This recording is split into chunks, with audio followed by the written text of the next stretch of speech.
You walked in for one thing: toothpaste, maybe shampoo. You had a number in your head, nothing crazy, $20, tops. So why are you walking out with a bag in each hand and a receipt you don't want to look at? Here's the uncomfortable part. It wasn't weak willpower. It wasn't a bad day. You did almost exactly what the entire system was built to make you do.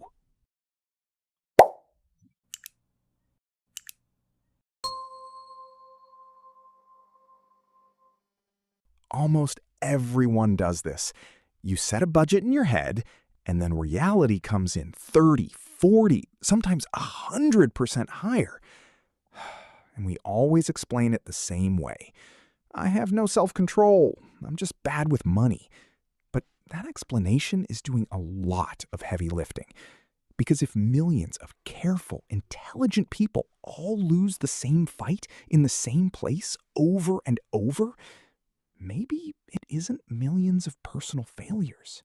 Maybe it's the design. So here's the idea I want you to sit with for the next few minutes. Every step of modern spending has been quietly engineered to remove one specific moment. The moment where you stop and think twice. Your second thought. Take that pause away and money just leaves. Let's look at exactly how they do it.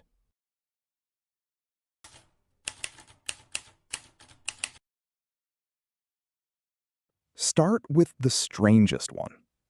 Paying for something is supposed to hurt, just a little. Researchers actually have a name for it: the pain of paying. Brain studies suggest that handing over money can activate the same region tied to processing physical discomfort. That little sting? It's not a bug. It's your brake, the thing that makes you hesitate before you buy.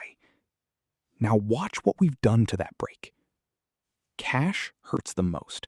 You physically watch it leave your hand. Cards hurt less. And tapping a phone or a saved card that buys in a single click, that barely registers at all.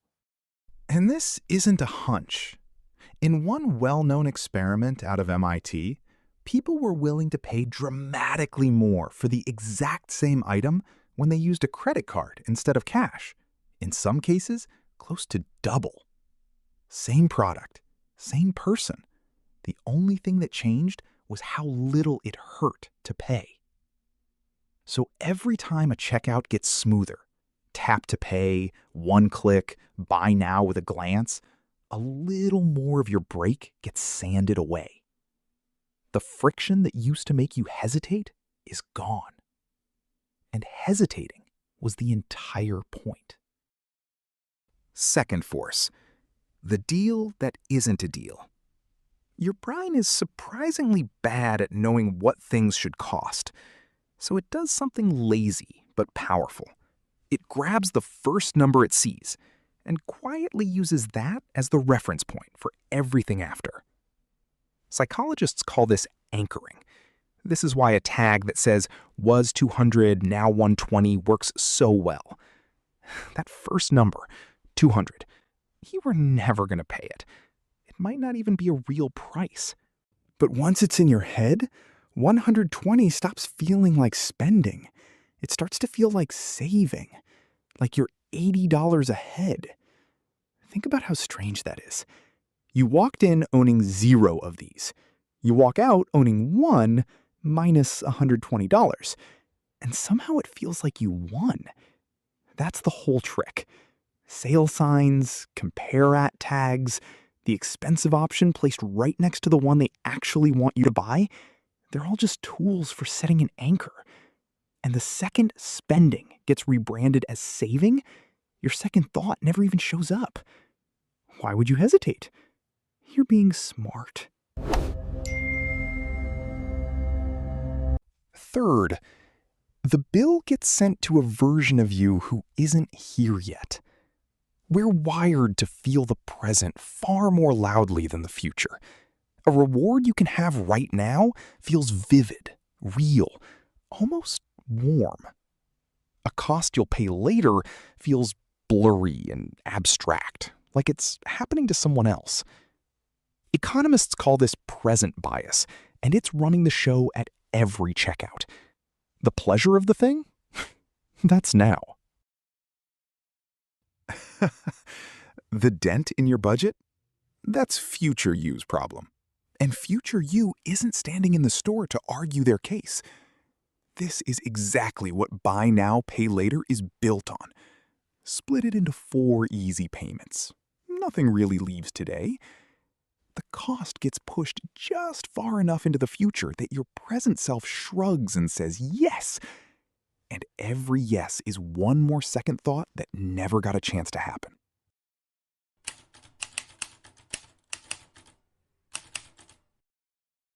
And here's the one that turns a small slip into a whole bad day. Say you had a budget, and you've just broken it. A little. You're $20 over. And in that exact moment, something strange happens in your head. Instead of stopping, you think, well, I've already blown it. Might as well. Researchers studying dieters found this precise pattern and gave it a perfect name, the what the hell effect. One cookie breaks the diet. So you finish the whole box. And it works exactly the same way with money. The budget's already broken. The day's already lost. So the next 3 purchases barely feel like decisions at all. One overspend doesn't stay one overspend. It quietly hands you permission to stop thinking altogether. Now, step back and look at all 4 of these together. The vanishing sting of paying, the fake anchor, the absent future self, the collapse after the first slip. Notice what they share. Not one of them is about you being dumb or lazy or broke. Every single one is exploiting completely normal human wiring. And modern shopping has been carefully built right on top of that wiring. And they all do the same one thing. They delete the pause. They erase the half second where you'd look down at your hand on the card and think, wait, do I actually want this? That pause has a name. It's your second thought.